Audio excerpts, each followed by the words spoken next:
Hello everyone, welcome back to the channel. My name's David and I'm a gardener, and today we're going to be doing maize flowers. As I said in the last April flower video, I'm doing this as a little bit of a record for myself so that I can keep a track of what's flowering and what's looking good in each month, but also to give you some ideas as to what plants you should be planting if you're wanting to increase the number of flowers that you've got in your garden in May, which in turn is going to increase your pollinators, and it's just going to make the garden seem like a much nicer place to be. So first one we're going to have a look at is a cottage garden staple. It's the foxglove. Now, we've seen foxgloves everywhere. They're absolutely stunning. Digitalis purpurea. And I've got one here for us to have a quick look at. And this is the classic standard Digitalis purpurea. This is the normal colour that we would expect from them, to be a really deep colour. And you'll notice whenever you've got foxgloves in the garden, the bees are just going absolutely bonkers for them. And they're such an attractive plant to have. Now, the thing to know about foxgloves is that they are biennials. So you have different types of plants, and they're labelled based on their lifespan. So annuals live and die in 1 year, biennials live and die in 2 years, and then perennials is 3 years plus. Usually with perennials we think of them coming back every year, getting bigger and bigger, but with biennials, which foxgloves are, they live for 2 years. Now, in the first year they will produce a floret of leaves, and that's them sort of storing up the energy they need from year one from the sun through photosynthesis to power the flower coming through in year two. And once the flower is done in year two, it will set seed, it will throw seeds everywhere, and then the plant will die. It's quite funny though, I was at a flower show recently, and I saw lots of people that were buying foxgloves that were in flower, and they were paying £6, £7 for them. And you look at them and you think, right, well, that flower's only going to last for a couple more weeks and then the plant's dead. So if you are ever going to buy foxgloves, firstly I'd recommend buying them by seed, because they're so easy to grow from seed. But if not, if you are going to buy a plant, always buy them when they're just leaf, because it means next year you'll get the full flower. Whereas if you buy them in flower, then all you're doing is paying money to have something that's going to look nice in the garden for a couple of weeks. It's really not worth it, and it's not worth your money. Now, the purple Digitalis purpurea is the standard colour. However, we do have different coloured ones. They do come in a range of colours, and randomly I've had a really beautiful cream one pop up over here, which I just quickly want to show you. So come with me. So foxgloves come in a range of colours. Usually you find them in that deep, rich purple, that sort of royal purple colour. But you do get them in pinks and whites and this cream one. Now, this isn't one that I planted. This is one that's just self-seeded here, and it's popped up. And because it looks so stunning, obviously I'm going to leave it. I'm going to enjoy it for the next couple of weeks. They always start flowering at the bottom of the spire and open as they go up. So what you'll find is that the lower flowers have been pollinated, and these have now turned into seed pods. When all the flowers are done, if you leave it, it will then allow the seeds to ripen, and then it will just disperse them itself. You don't have to do anything, and you will find randomly popping up just little florets of leaves, which means that next year you are then going to have a really beautiful display of foxgloves. Now, as I said, the Digitalis purpurea are biennials, so they live for 2 years. However, Digitalis lutea is a perennial foxglove. Now, as far as I'm aware, and I might be wrong here, these only come in this cream colour. Now, these ones went in last year, and I probably got a single, maybe 2 spires on each plant, but here we are in year 2, and you can see already how much fuller it is, and how much thicker. But once again, the flowers start at the bottom of the spire opening, and then they will open towards the top, giving us a really, really beautiful display that looks like a small version of a foxglove. It's just that they're perennials, they get bigger, they come back every year, and I can't recommend them enough. So I couldn't really do May flowers without talking about alliums. They are such an architectural and striking plant, and they come in a wealth of different sizes and different colours. Now, alliums are part of the onion family, so onions, chives, garlics, all those sorts of things, and they're all in the allium family, but these are decorative alliums, so these are inedible, the bulbs on these. These particular ones, we were quite fortunate actually, when we moved in, these just popped up, so these were here for us from before we moved in.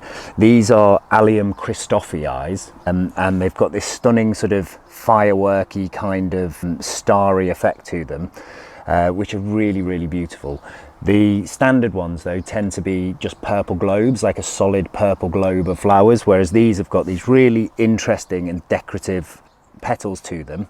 But as you can see here, I don't know if you can see, but the bees love them, and when we're not crouching here next to them, they tend to be absolutely smothered in bees. They don't last very long, I have to say. You probably get 2 or 3 weeks of display from them, but they're such a striking shape to the flower that it's definitely worthwhile having them at this time of the year, just when all the spring flowers are finishing and just before the summer ones kick off. It's the time that the alliums can really shine. I will always have alliums. I think they're absolutely stunning, and I know a lot of people that when the flowers die off, they maintain this shape and they like to cut them back and keep them as dried flowers in a vase in the house. They're often used in cut flower arrangements and things like that. Absolutely stunning.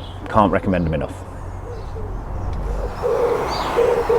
So the next plant I want to show you is scabious, scabiosa. These are the royal blue scabiosas, and to be honest with you, these are quite a common plant. You see these in a lot of gardens because they're incredibly easy to grow. They'll grow in full sun, partial shade, moist soil, dry soil. They're a really resilient plant which will just keep coming back and getting bigger and bigger and bigger. However, it's not actually these ones that I wanted to show you, because like I said, these are quite a common flower to find in a garden. But the ones I want to show you are something a little bit different. So they were the normal scabious, but I wanted to show you the giant scabious. This is Cephalaria gigantea, and they're phenomenal. I'm 6'5", so these must be 7.5 foot tall. What's that, 2.5 meters?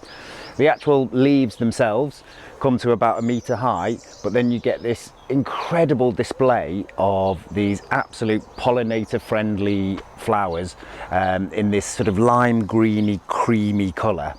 They are self-standing, so there's no support in here at all. They have these really beautiful scabious flowers, but it's just so impactful. Seeing these en masse like this, I think it's a really striking feature to put in the garden. Now, this bed here is full sun, but they will grow in partial shade. But to get the best display from them, you do want them to be in full sun if possible. It's well-drained soil that is moist. And to be honest with you, I don't really water these. It's all just rainwater that sorts these out, and it seems to be doing all right at the minute.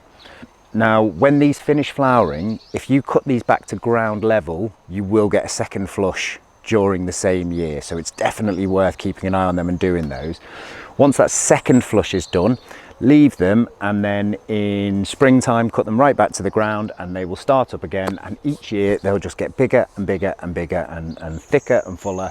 And I just think that they're so striking. They do really well in cottage garden borders or in a more sort of modern architectural border. And the good thing about them is, even though there's a wealth of flowers on them, because the leaves all stay relatively low, you can see through them, and so it gives a sense of hiding but also being able to see through.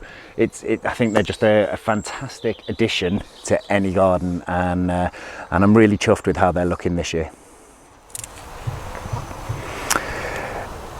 So the next plant I wanted to show you, while I'm buried here in this Stipa tenuissima and these allium seed heads, is this Phlomis russelliana. The common name is Turkish sage. It is a member of the sage family, but it's inedible, so don't. They produce these whorls of yellow and cream flowers all the way up the stems, and as you can see, the bees are going crazy for them. They are a really healthy perennial, so every year they come back, but they get really big.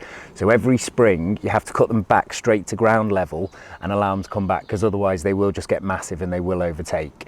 Now, the reason that people really like these is, firstly, you get this gorgeous display of these colours in May, but when they go to seed, they have really striking architectural seed heads.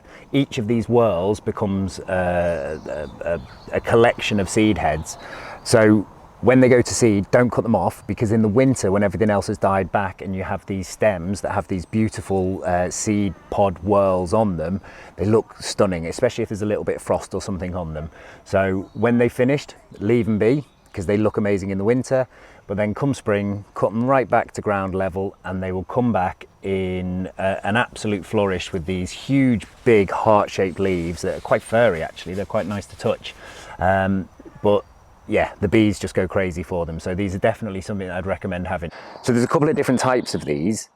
You have the Phlomis fruticosa, which is the Jerusalem sage, and it has a much more silvery leaf on it, and it doesn't get quite as tall as this one.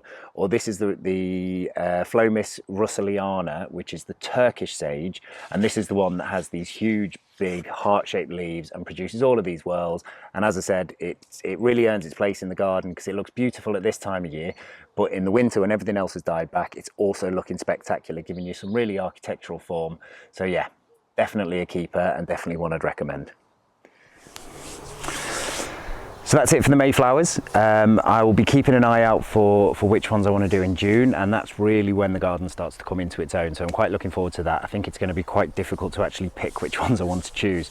But I hope you enjoyed this, and if you did, please make sure to like, share, subscribe and hit the notification bell.